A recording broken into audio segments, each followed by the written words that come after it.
बिस्मिल्लाहिर्रहमानिर्रहीम। अस्सलाम वालेकुम viewers, welcome to my YouTube channel. आज की इस वीडियो में मैं शेख सादी रहमतुल्लाह अलैह की एक हकायत बयान करूंगा।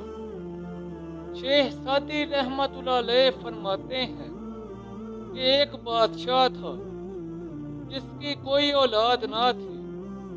उसने मरते वक्त वसीयत की कि कल सुबह जो शख्स सबसे पहले शहर में दाखिल हो, ताजे शाही उसके सर पर रख दिया जाए।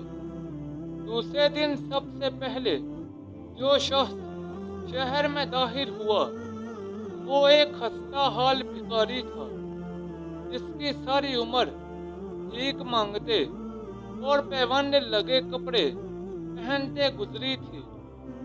उमराए हुकूमत ने मरहूम बादशाह की वसीयत के मुताबिक उसे अपना बादशाह बना लिया और किलों और खजानों की चाबियां उसके सुपुर्द कर दी।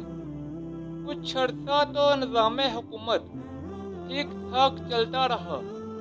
फिर बाज़ अमीरों की सरकशी की वजह से इसमें हलल पड़ना शुरू हो गया और मुल्क का एक हिस्सा उसके कब्जे से निकल गया। उन्हीं दिनों उसका एक पुराना साथी सफर से वापस आया। अपने दोस्त का शहाना करोफर देखकर बड़ा खुश हुआ और उसको मुबारकबाद देते हुए कहा कि अल्लाह ताला का एहसान है कि अल्लाह ताला ने तुझे हुकूमत अता की है। इक़बालो दौलत ने तेरी रहबरी की, यहाँ तक कि तेरा फूल कांटे से और कांटा तेरे पैर से निकल गया। बेशक तंगी के साथ आसानी है। बादशाह ने कहा कि अजीज, ये मुबारकबाद देने का नहीं बल्कि मातम पुरसी का मौका है। जब मैं तेरा साथी था उस वक्त मुझे सिर्फ एक रोटी की फिक्र होती थी और रात को चैन से सोता था। अब एक जहान की फिक्र है और ना दिन को चैन है और ना रात को सुकून। दोस्तों, शेख सादी की इस मुख्तसर सी हकायत में हमारे लिए बहुत बड़ा सबक मौजूद है।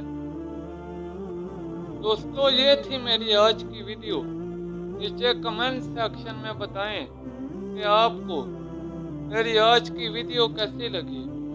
इस वीडियो को अपने दोस्तों और रिश्तेदारों के साथ ज़्यादा से ज़्यादा शेयर करें।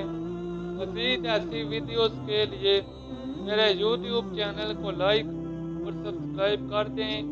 तो जल्द मिलते हैं नई वीडियो के साथ। तब तक के लिए इजाज़त दें। अपना ख्याल रखें। अल्लाह हाफिज़।